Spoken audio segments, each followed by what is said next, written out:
Hi everybody, I'm Bree the Plant Lady checking in with a weekly garden tour right here from my Zone 7 Central North Carolina garden. Now we've had some warmish weather and some cool weather, and actually the coming week is going to be really quite mild. And there's actually a lot of things that have started to bloom and really recover since the holiday freeze. So let me turn this camera around so that we can all take a stroll together in the middle of January. Well, we'll start here in the driveway bed, and you can see first off that pot of rye is absolutely rocking. I've just watered everything. We didn't get a lot of rain this week, and actually like yesterday it was supposed to snow overnight, which didn't happen, thankfully. But you can definitely see that the wall of violas is recovering very quickly. I've of course been harvesting flowers from that to use for floating arrangements. Now I did decide to undo the oats that were planted on the bottom because they were so severely burned, and I re-sowed that with some rye. And the wall here of grains is recovering other than that bottom row, which was pretty much completely dead.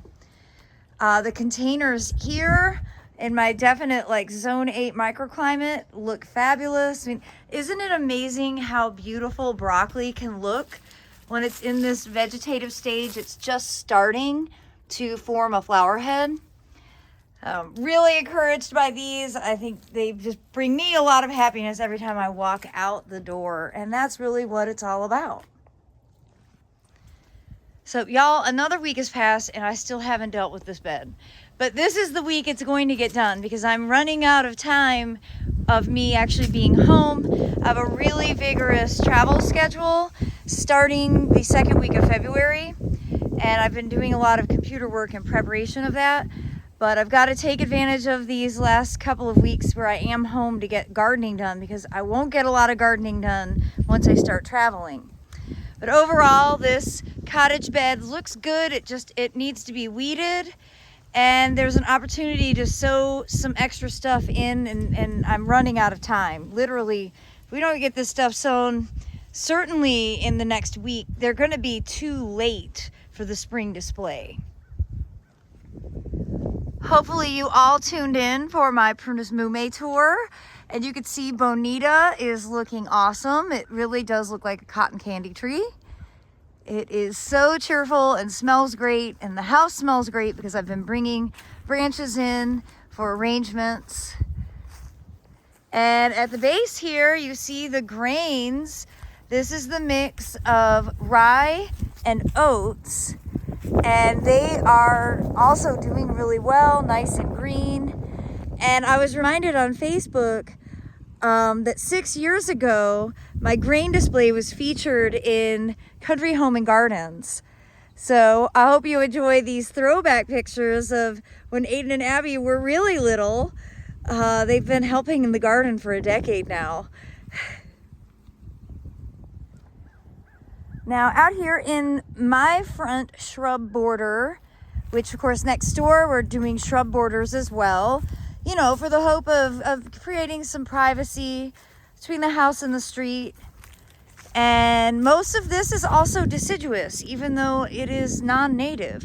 So just wait. This week is going to be all about the planting at the Carolina Garden House. I'm going to skip it during today's tour because I don't want to ruin the surprise. And I was complaining about it being all deciduous. However, I've got some broadleaf evergreens coming. But this border is also mostly deciduous, and it comes at different times of the year with lots of beautiful flowers. And you can see right now the Lonicera purpussii. This is Winter's Fragrance, I think, is in full bloom. I do need to bring some of these branches in. We're having a little dinner party tonight, so that would be a perfect addition. And I noticed that the Prunus subhirtilla variety autumnalis rosea is trying to put out some blooms. You know, this was flowering right before the holiday freeze, and it's not damaged. The tree isn't hurt at all, but it definitely cut down its blooms. But you see, there's still some flowers hanging on. Nowhere near to the degree of the Prunus mumes, but nice to see some blooms nonetheless. And as we come this way into the wave, you see the carrots. This section of self-sown carrots are doing great. And I have been harvesting carrots as I need them. I just think they're the coolest thing ever. Let's see. Let me pull one out for dramatic effect. Okay, here's one.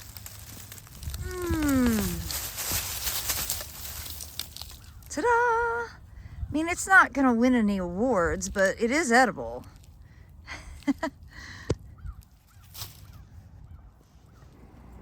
And as we make our way around to the north side of the house, I still haven't pulled out the lawnmower to cut back the phlox and other perennials, but I do have that on my to-do list for this week. October Affair Camellia is trying to flower, and somewhat successfully, but you can see a lot of buds, flower buds actually fell off. And that is because of the cold snap where we got down to 11 at Christmas time. But all these buds are looking good, and you know, this week we're gonna be like near 70, so I bet we'll have some beautiful camellias in bloom. Also high on my to-do list this week is to cut back the old hellebore foliage, because look, they're starting to bloom. And you don't really enjoy them when they've got these big ugly leaves, and you know, those old leaves can carry a disease, so it is to your benefit to remove them every year. And my former boss, Nancy Goodwin at Montrose, was always a real stickler, like, don't put them in your compost, throw them out, or put them in a wood pile, because they do carry pathogens that can spread. There's surely, if you ask Google about it, there's a lot more information out there. And as we come down here, I am definitely wanting to get all of this stuff mown down. It's time. See these phlox? I don't think that's called winter interest at this stage. Plus, there are so many weeds that I need to deal with in here, tons of chickweed. But I've sort of missed my opportunity to do it easily, because you can see daffodils are starting to poke up foliage. So it becomes more tedious when you wait too long, especially if you have a bulb layer planted. But just look up. There is Matsuboro Red in her cinnamon scented glory. Absolutely fabulous. Prunus mumes are so wonderful. And you can see the Sangukaku Japanese maple behind it, echoing the bright red on the newer growth of that tree. And yeah, if you don't look at the ground plane, everything is amazing. And all of the pots here in the fire pit continue to do great. You know, you just can't beat the grains for cheery, bright green foliage, and the cool season veggies are doing wonderfully. And of course, the violas, they've just really come in strong. I did cut back the burnt foliage on this fava bean, and I'm so fascinated with fava beans. I've never grown them, and you know, I knew I seeded it at sort of the wrong weird time. I was doing it as an experiment. I really can't believe that the plants are still alive, which definitely confirms my suspicion that they would not live through the heat of the summer here. Okay, deer update. They are off the charts, causing so much damage. Abby and I gathered up all of our short cattle fence panels and put them here to help protect the crimson clover and the barley that they have been nibbling to nothing. And believe it or not, this tiny little fence is actually already starting to help. You can see the barley over here is starting to grow up and recover, and the crimson clover is starting to recover. This was basically getting eaten every single night. And just by installing this low cattle fence, it's sort of redirecting them. I don't know. I guess maybe their eyesight isn't that good. I think that's what it is. I also did spray this with I Must Garden deer repellent.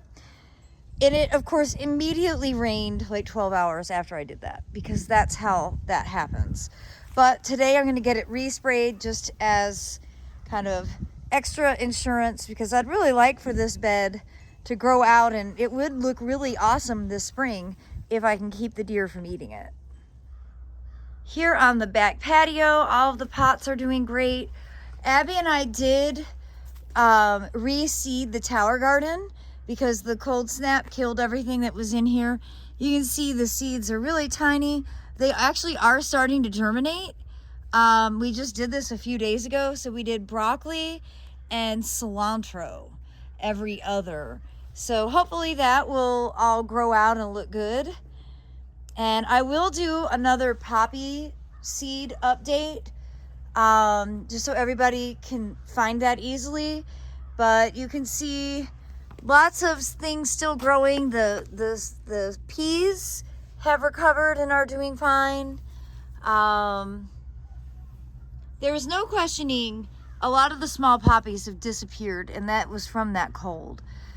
But I'll show you another part of the garden that got sown later that's doing great. And then over here, which is in more sun, these poppies did not die out.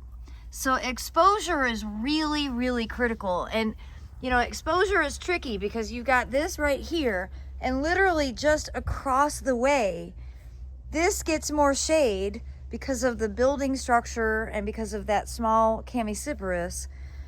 And the poppies disappeared here, but because these are in full exposure, they haven't. They didn't disappear, they stayed warmer.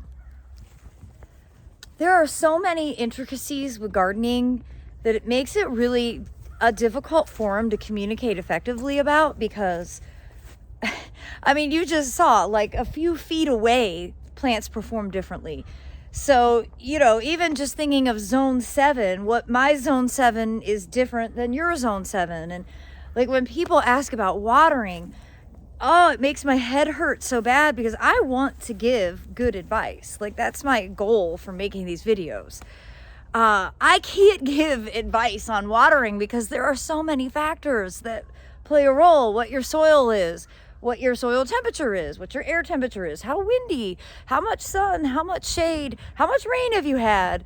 I mean, it's just like, oh my gosh. I mean, there are parts of my garden that I consistently in the summer have to water all the time, and other areas that never have to be watered. So even on my own property, I don't have a formula. So let alone trying to come up with advice that can be applied everywhere. It's basically impossible. But with regard to watering your seedlings, you know, the ground is cold in most places. If you're getting rain with some regularity, and you stick your finger in and the soil doesn't feel dry, you don't need to water. I haven't been watering at all since the Christmas freeze. The ground is cold. We've been getting rain basically at least once a week. Even when it's not a lot of rain, it doesn't matter, because you only really need to keep like the top inch wet. It's not like you're having to do a deep soaking like you do in the summertime. So I don't want to discourage you and say don't water, because you might be drier than I am. But I'm not finding that I'm needing to water anything right now. So other than pots, I water my pots like I would normally. Well, I don't water them every day because they don't need it. But in the ground at this season, I generally don't think that you need to water you don't really need to water. I'm probably going to regret saying those words, but I'm going to say it. Now, if you've been following me for a while, you know that last year I had this whole parking spot filled with plants, and everything was not growing very well. It's too much shade. It gets shade because of the angle of the sun at this time of year. And, you know, this is the north side of a south-facing border, but the north side of the fence stays shady. And so, like, this bed here, is way behind other parts of the garden, and like none of the seeds have germinated, and that's because of the exposure issue. So again, it's like you've got these different little areas of your garden that are going to perform quite differently. Whereas I get over here where I don't have fence shade, and this whole area gets a lot more sun, and I'm thrilled to say that the seeds I sowed right before the holidays, I think I sowed the seed on December 22nd. And I know I have a video that shows the planting. I also saw the seeds the other day, but now I don't see them. But I know that there is stuff germinating in here. Sometimes it's the angle of the sun that makes it tricky to see. But I know there are things germinating in here that I'm very excited about, specifically poppies, because what self-sowed in here is mostly larkspur and nigella, and I really think the addition of poppies will make this garden a lot more interesting. And over here in Cubby's favorite border, we have a lot of germination. Very, very exciting. Yes. All that. Teeny tiny seedlings. You see those? Those are poppies. And again, these were sown, I think, right around solstice. It might have been the 20th, 21st. I did make a video of it. But so you can see these are California poppies with sort of the two leaves. And this will look awesome. Hopefully we won't have any major cold. I think we went to 27 last night, which isn't a problem. But of course we're going up to like 70 degrees in a few days. So the weather inconsistencies certainly continue. And then all the poppies in these big bags are germinating as well. They were a lot smaller a week ago, but they're still not very big. And you can see more in this bed. Now the biggest trick is keeping my cats from jumping in here. So I was gonna add some more cattle fence panels because that helps deter the cats. Another look up moment. Josephine has really started to open up now, and I love this tree. Watch the Prunus Mume video to get some tips on pruning so that you can avoid this sort of habit. I'm great at doing things wrong. I do like to express that to you all. I love seeing the Matsuboro Red and the Josephine together. I can see both of them from my kitchen window, which is awesome. Oh, it's just blissful. And an update on my soil cube bags. You can see the grains are germinating without hesitation. All of them. Very exciting. And I see some baby poppies germinating as well in these bags. So that will be really fun to watch. Again, this is the easiest way. Don't even take the soil out of the 1 cubic yard bags. Just plant directly in it by poking holes in the bottom. And for all the guys out there, it's a very exciting day for David. He loves to wash cars. Hey everybody. And he just got his new hard top on the Land Rover. It's not fully attached yet, right? Yeah, I'm just waiting for a few nuts and bolts and stuff to come in from Rover's North. So this is David's exciting hobby. If anybody's in the Land Rover, send him a note. He's on the lookout. What are you looking for? I'm looking for a Range Rover Classic. Range Rover Classic, everybody. And he's got a string of vehicles out today, all for washing, including Brownie. Yeah. Well, everybody, I hope you've enjoyed today's garden tour, and I'm just gonna tease here that we have made some major progress planting the native shrub border here at the Carolina Garden House, and I hope that you will tune in all week as I share videos featuring the design elements, the various plants that we've included, and then of course our planting process, which I explain in detail why I don't till, best practices for digging a hole, best practices for planting the plants, making sure you don't plant deeply. I really cover it all, and I've got the best team of helpers, 16-year-old Aiden, 13-year-old Abby, and 8-year-old Callie. So I hope that those videos will really serve as inspiration for you, showing that not only can you build an awesome garden, but you can engage the children that are in your life, in my case, neighborhood kids that come together and really kind of are my right and left arms. Well, everyone, I appreciate you tuning in, and I look forward to sharing another update with you next week, and I'm wishing you all the very best. Thanks so much for watching.